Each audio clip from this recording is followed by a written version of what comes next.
सुप्रभात बच्चों, आज हम हिंदी पाठमाला का पाठ 17 मनमानी का वरदान पढ़ेंगे।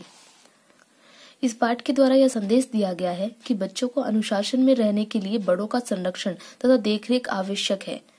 यदि बच्चे अपनी मनमानी करते हैं तो बुरी आदतों का शिकार हो जाते हैं, इसलिए बच्चों को अपने बड़ों की बात माननी चाहिए। जो बड़े लोग होते हैं, जैसे हमारे माता पिता हैं, हमारे अध्यापक हैं, ये जो भी हमसे बड़े हैं, वो हमें किसी भी बात के लिए अगर रोकते टोकते हैं तो वो केवल हमारी भलाई के लिए, जिसे बच्चे गलत तरीके से समझते हैं और वो सोचते हैं कि हम उनके ऊपर पाबंदियां लगा रहे हैं। तो इस पाठ के अंतर्गत हम जानेंगे कि जब बच्चे अपनी मनमानी करने लगते हैं तो किस प्रकार बुरी तरह फंस जाते हैं।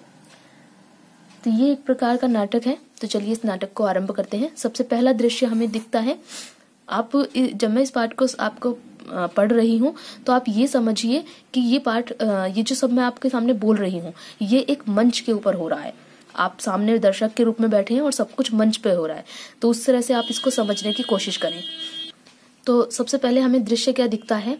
पार्क में कुछ बच्चे इकट्ठे हुए हैं, सबके चेहरे पर परेशानी है, आपस में बातचीत करते हुए। ठीक है, इस प्रकार का ये दृश्य हमारे आंखों के आगे है।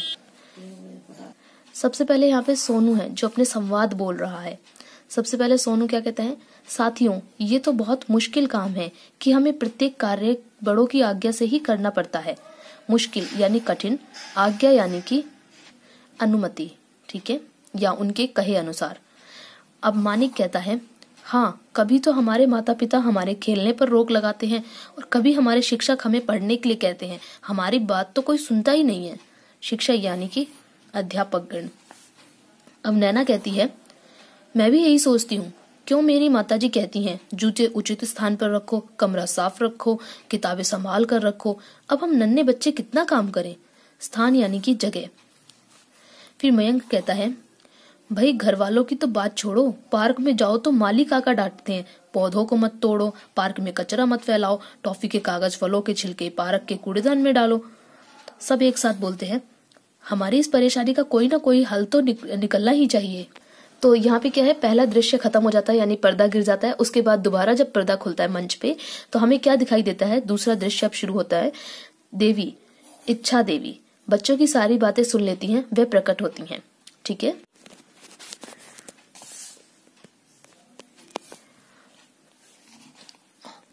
माफ करना, कैमरा थोड़ा गंदा था तो मैं उसे साफ कर रही थी। आगे देखते हैं हम।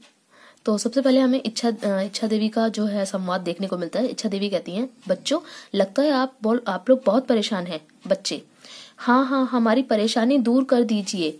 सब एक साथ बोलते हैं, हम लोग अपने बड़ों की आज्ञा और आदेश मानकर तंग होते हैं। इच्छा देवी, तो आप क्या चाहते हो। बच्चे, हम चाहते हैं मनमानी करना। मनमानी यानी कि अपनी इच्छा अनुसार जो मन में आए वो करते रहना। कोई हमें खेलने से ना रोके, कोई हमें पढ़ने के लिए ना कहे, समय पर सोने के लिए ना कहे, होमवर्क करने को ना कहे, पार्क में भी हम जहाँ चाहें खेलें और कुछ भी करें। इच्छा देवी, मैं तुम्हारी इच्छा अवश्य पूरी कर सकती हूँ। इच्छा यानी कि चाह, जो ख्वाहिश बच्चे लेके आए हैं, अवश्य पूरी कर सकती हूँ, क्योंकि मेरा नाम ही इच्छा देवी है।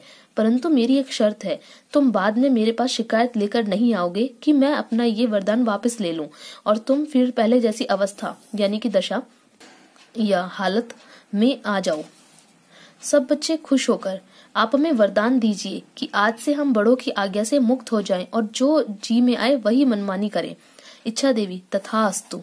तथास्तु अर्थात ऐसा ही हो। अब वहां पे पर्दा गिरता है, दोबारा पर्दा खुलता है और तीसरा दृश्य शुरू होता है। इस दृश्य में क्या होता है, सब बच्चे पार्क में खेलते हुए कूड़ा इधर उधर फेंकने लगे। कोई पढ़ाई की ओर ध्यान न देता, न समय पर सोने जाते। सभी पढ़ाई में पिछड़ने लगे। उनका कमरा गंदा रहने लगा, बालों में कंघी ना हुई, सबकी शक्लें बिगड़ गई। एक दिन फिर से पार्क में, अब दोबारा पार्क में आते हैं बच्चे, पर लेकिन कैसे, बिल्कुल गंदी शंदी शक्ल है उनकी, बिगड़ी हुई शक्ल है और सब जगह कूड़ा कचरा फैला हुआ है, ऐसे वाले। सोनू, अरे इतने गंदे पार्क में हम सब खेलेंगे कैसे।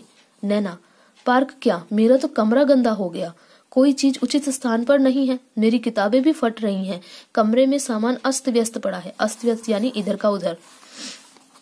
मयंक, अब तो अध्यापक भी पढ़ने के लिए नहीं कहते, मुझे लगता है मैं इस वर्ष फेल हो जाऊंगा। मानिक, मैं तो कक्षा में सबसे पीछे हो गया हूँ, कोई मुझसे बात ही नहीं करता। सब उदास बैठे हैं। अब क्या है, सबने अपनी अपनी परेशानियां गिनवाई और अब सब उदास होकर बैठ गए। सोनू, ऐसा लगता है हमने मनमानी का वरदान पाकर बहुत बड़ी भूल की है। हमारे बड़े यदि हम पर रोक लगाते हैं तो हमारे भले के लिए ही कहते हैं। वे चाहते हैं हम पढ़ लिख कर अच्छे बने। वे हमें साफ सफाई से रहना सिखाते हैं ताकि हम स्वस्थ रहें। सब बच्चे एक साथ, मगर अब क्या करें, हमने अपने पैरों पर खुद ही कुल्हाड़ी मारी है। अब यहाँ पे पर्दा गिर जाता है, दोबारा पर्दा खुलता है और चौथा दृश्य शुरू होता है। तो इसमें दृश्य में क्या है, इस दृश्य में पार्क में बच्चे रोते हुए इच्छा देवी का प्रकट होना। ठीक है, यहाँ पे क्या होता है, बच्चे रो रहे हैं और इच्छा देवी प्रकट हो रही है। तो ये दृश्य अब शुरू होता है। इच्छा देवी कहती है, अरे बच्चों, आप लोग उदास क्यों हो? मैंने तो तुम्हें मनमानी का वरदान दिया था। अब तो तुम्हें कोई टोकता नहीं। अब सब काम अपनी मर्जी से करते हो। नैना, नहीं देवी, हमसे बहुत बड़ी भूल हो गई थी। हम अपने सिर पर बड़ों का हाथ चाहते हैं। आप अपना मनमानी का वरदान वापस ले लीजिए, हमें पहले जैसा बनाइए। सब बच्चे एक साथ कहते हैं, हाँ हाँ, हम सभी चाहते हैं कि हमारे माता पिता और शिक्षक हम पर रोक लगाएं, जिससे हम अच्छे नागरिक बने।